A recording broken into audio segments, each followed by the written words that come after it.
Welcome to the Prison Professors Podcast. We serve people who face challenges with prosecution, sentencing, and prison. My co-founders are Sean Hopwood and Justin Paperny. My name is Michael Santos. We create digital content and our team offers individual consulting services. We also assist agencies that want to improve outcomes. To learn how we can help you, text the word Prison Pro to 44222. Again, text Prison Pro to 44222 and get our free brochure.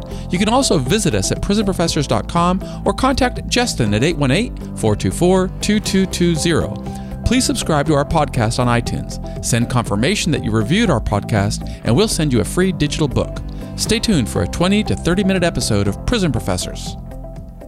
Welcome to Prison Professors. My name is Michael Santos, and I'm thrilled to be back with episode 2 with Jeff Grant. Jeff Grant is a former Wall Street lawyer. Is that right, Jeff?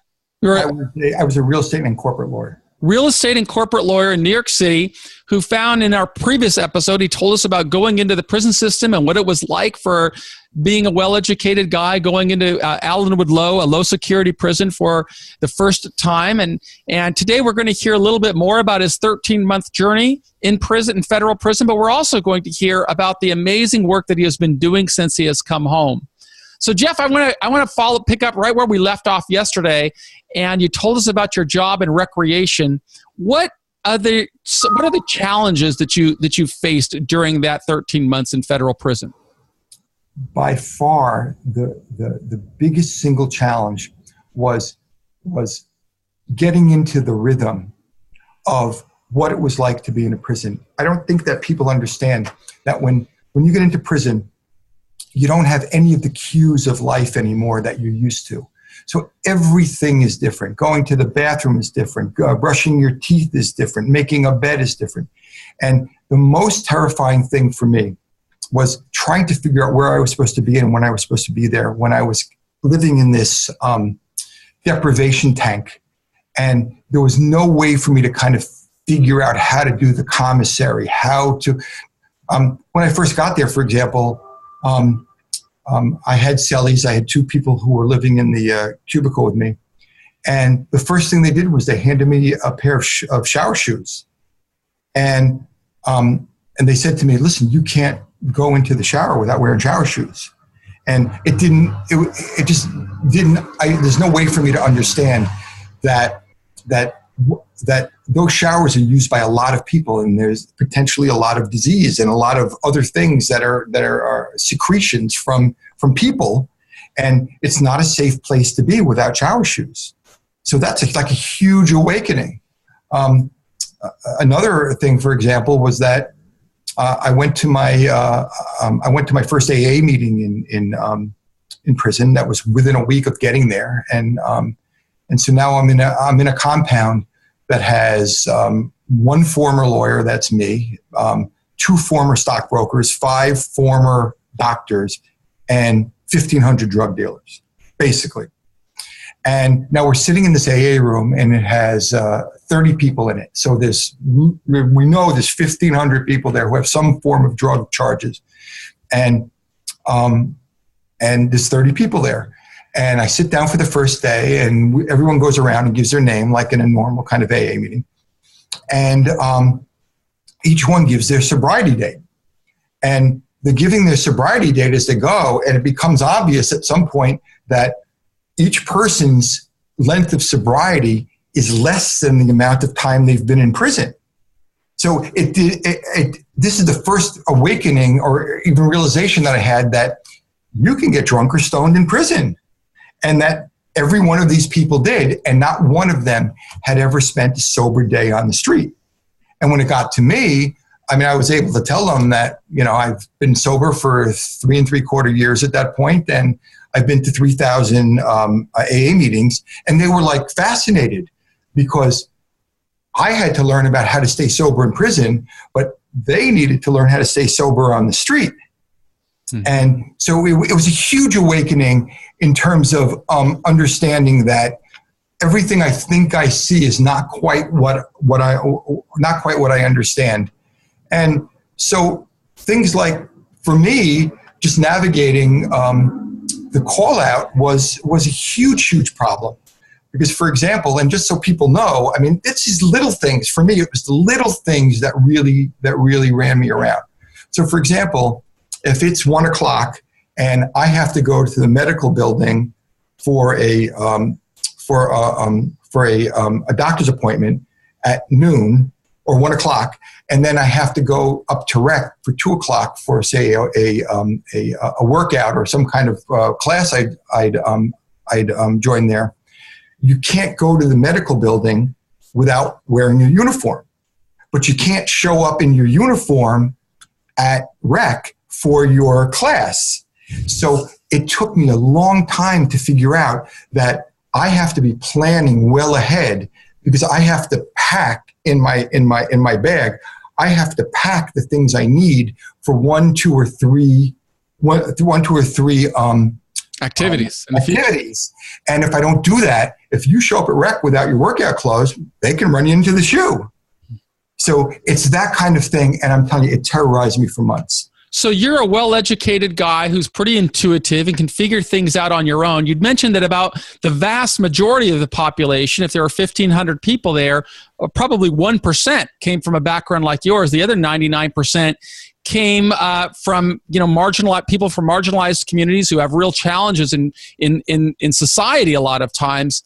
What did you see complicated life for other people who were in prison? What decisions did some people make while they were inside that seemed to keep them on this pathway of having challenges with the criminal justice system? I would say mostly for young guys, and especially guys who were there for drug or violent kind of charges and things like that, it was mostly that they had to be either in a gang, or they had to be aware of somehow that they had to operate within some kind of system where they had to worry about their personal safety. And in a low, there are gangs, but they're not allowed to rove. They're not allowed to collect anywhere. But still, there were gang activities. People got hurt. I saw people get killed. You saw somebody get killed in a low-security prison? Yes, twice. So there were 2 murders during the 13 months that you were in a federal prison? Were they murders? No, there were more than 2. I only saw 2. There were more than 2 killings in the low-security prison during 13 months that you were there? Yes. Wow. Yeah. That's surprising. Well, just one of the reasons was our particular low-security prison was a repository for immigration detainees. So half of the people who were in that prison, half of the inmates, were actually immigration detainees, because we were near an immigration hearing center. So there were gangs, and there were people that were on their way of being deported out of the country, and they had a lot of them probably felt like they had nothing to lose. It was a. So let me ask you, in your observation, going back to somebody who's going in, were there strategies that made it less likely that somebody would have an encounter or a violent encounter with others, or was it just a lottery that anybody could become a victim of violence in there? I'm not sure if I know the answer to that. I know that because I was older, that nobody bothered me whatsoever. I was 48 when I went into prison, and I was not in their pecking order. And it became clear that I was quiet and I kept to myself pretty much. And I was certainly not a threat to anybody, quite the opposite. And it really wasn't a problem. But I can tell you that mostly getting over in prison was a matter of giving respect.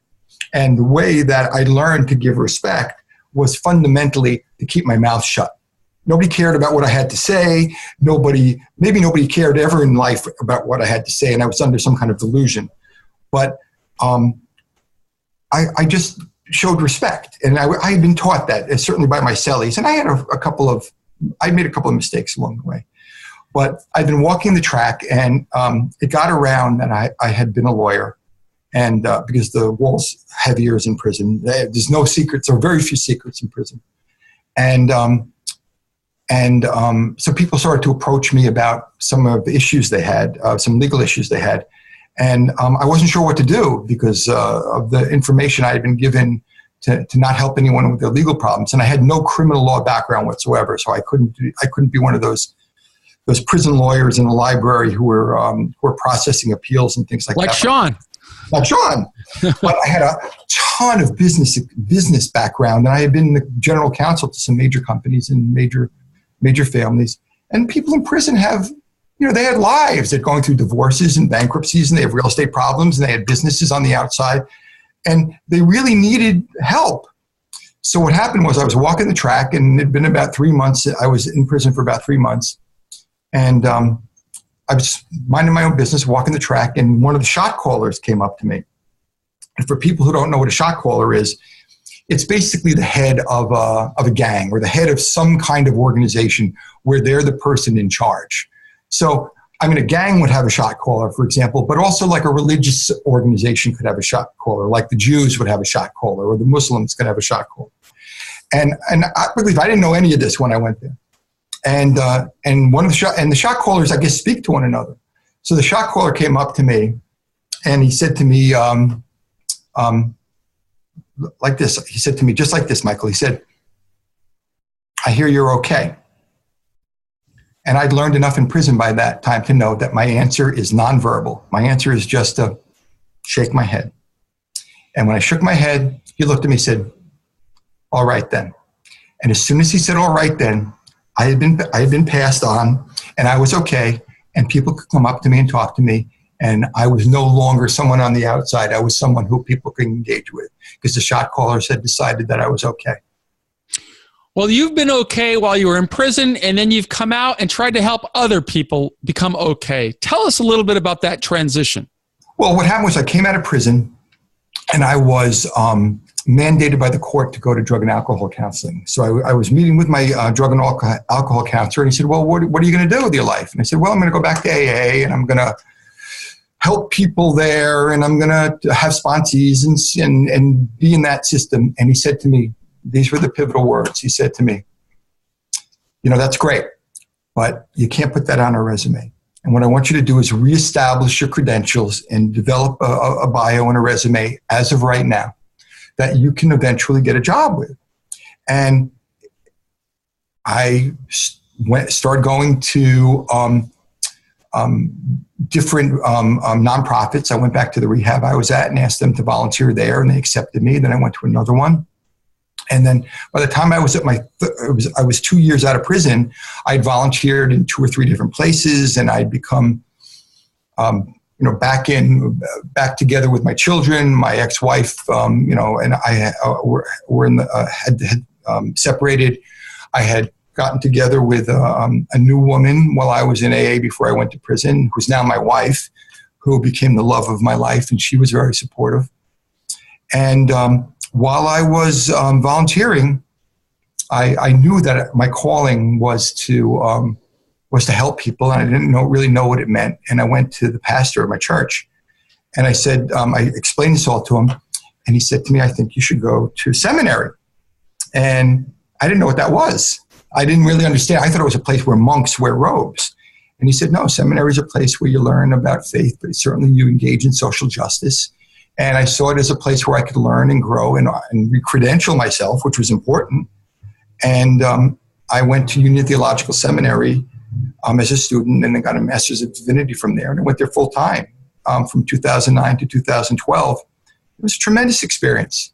And when I came out, I worked in an inner city church in Bridgeport for 2 years as associate pastor and director of prison ministries.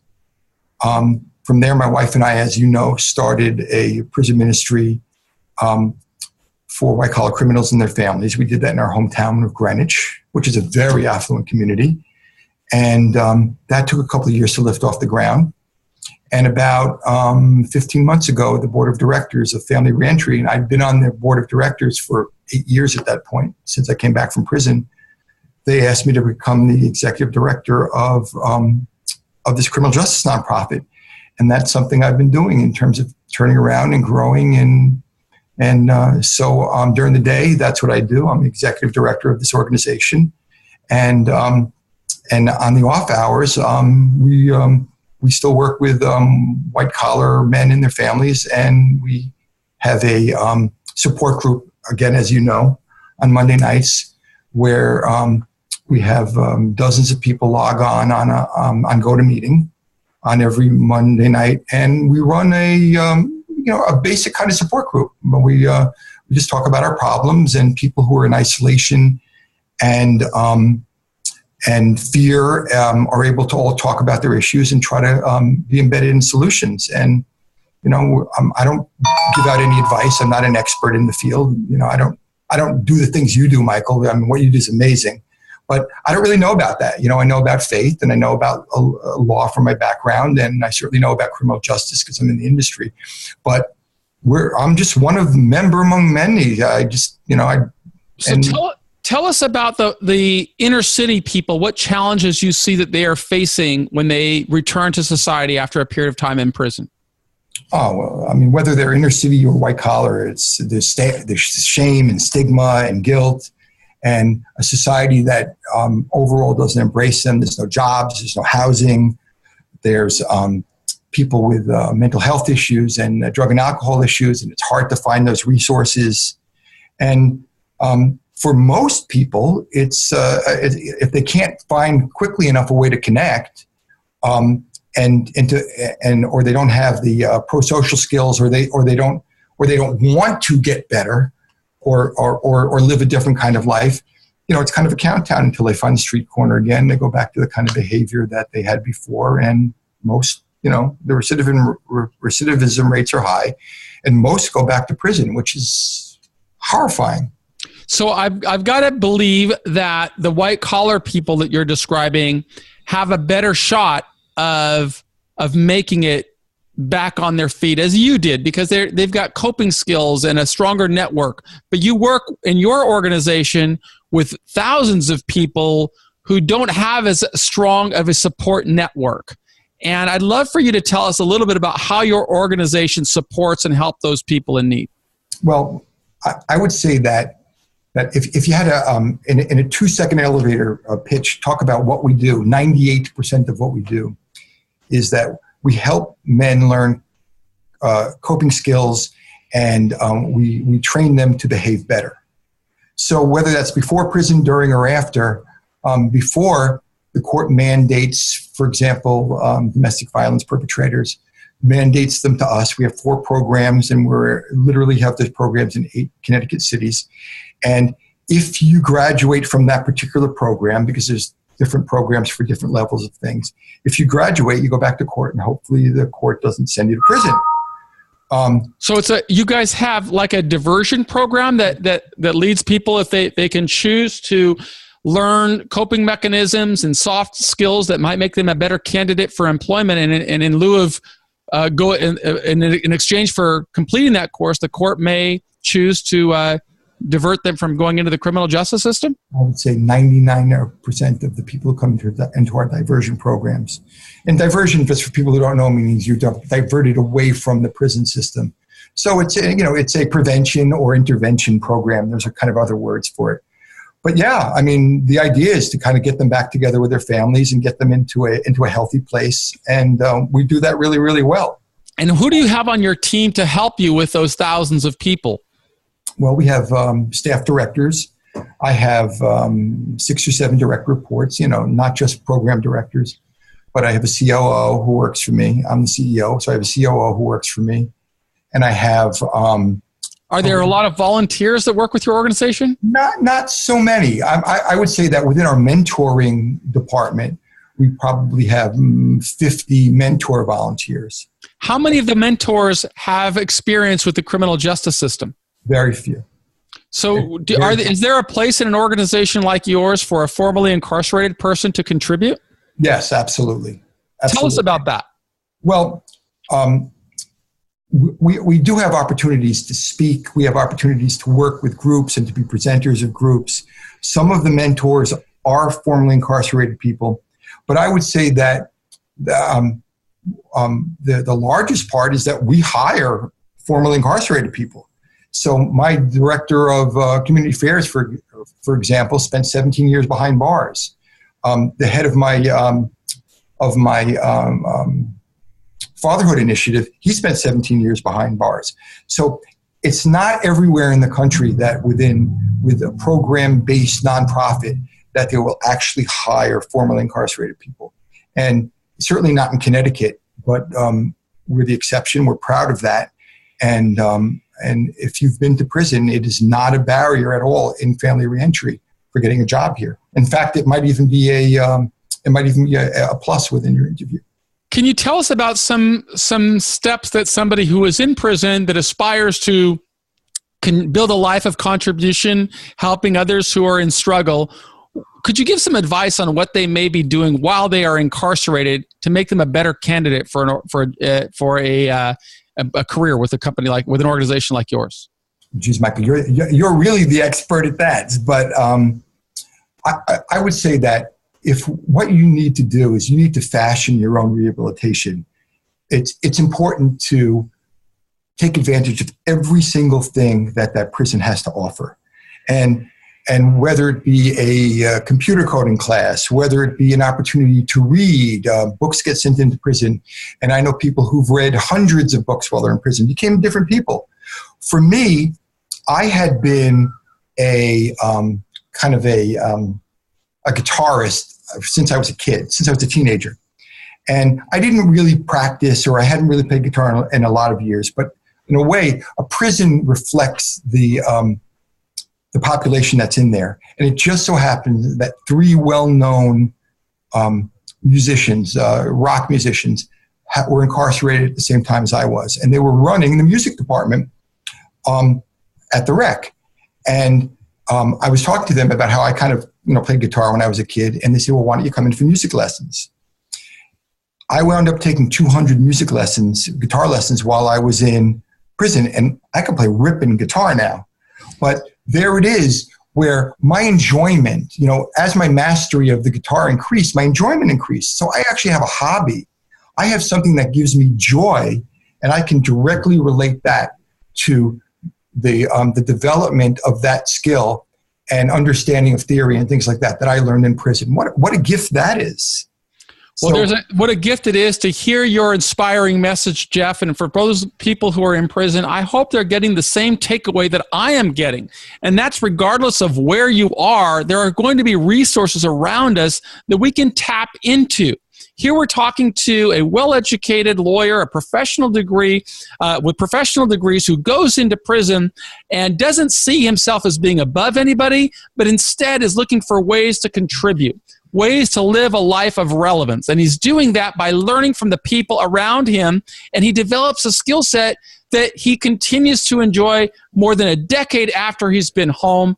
And that is a message for anybody listening to this podcast, is that regardless of if you're going into struggle, you're going into prison, you are still going to find people around you that can bring meaning to your life, and you can learn lessons that you can then bring back and share with others. And I hope that everybody got that message as I got that message. And Jeff, I just want to take this personal time to thank you for going back into the community and using everything that you have learned to help more people. And that gratitude goes to everybody on your team, because I know that you said that you had 100 people working with you at your organization, and all of you are doing this because you just want to help people who are living in struggle. And I just think that's really awesome. Thank you.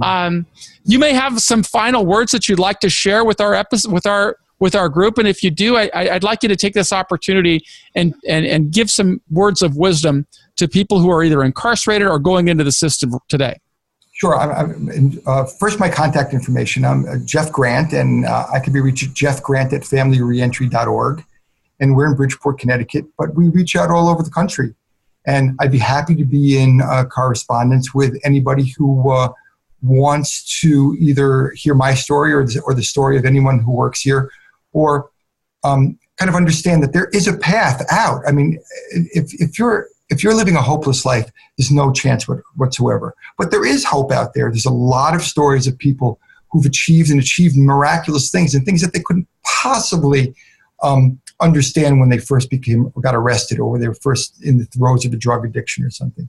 Believe me, nobody could tell me that on the day that I tried to kill myself in 2002, that I was going to go from being a disbarred New York lawyer to the head of a criminal justice agency in Connecticut, and having been through divinity school. So it's It's one foot ahead of the other. It's a serpentine path, letting go of the outcome, and life just presents itself to you. And if you have a good heart and your motivation is right, good things can happen. Well, life is a journey, and we have an open invitation to anybody that is a member of Jeff Grant's organization that's formerly incarcerated who wants to share a story of the struggles they've gone through or the pathway they have taken to overcome those struggles. We would welcome that opportunity to host you on the Prison Professors podcast so that we can inspire and teach other people who are going through the same thing. We definitely don't want anyone struggling with suicide. We want people recognizing that regardless of what challenges they're going through today, there is a pathway to success, and we just heard it from Jeff Grant. Jeff, thanks so much for taking your time and spending an hour with us for 2 episodes. If you didn't catch the first episode, just tune into yesterday's show, and you'll hear Jeff tell us about how he was a lawyer that came into the prison system. We'll be back tomorrow with another inspiring guest on Prison Professors podcast. We ask you to subscribe to the show, tune into iTunes, hit subscribe. It's totally free.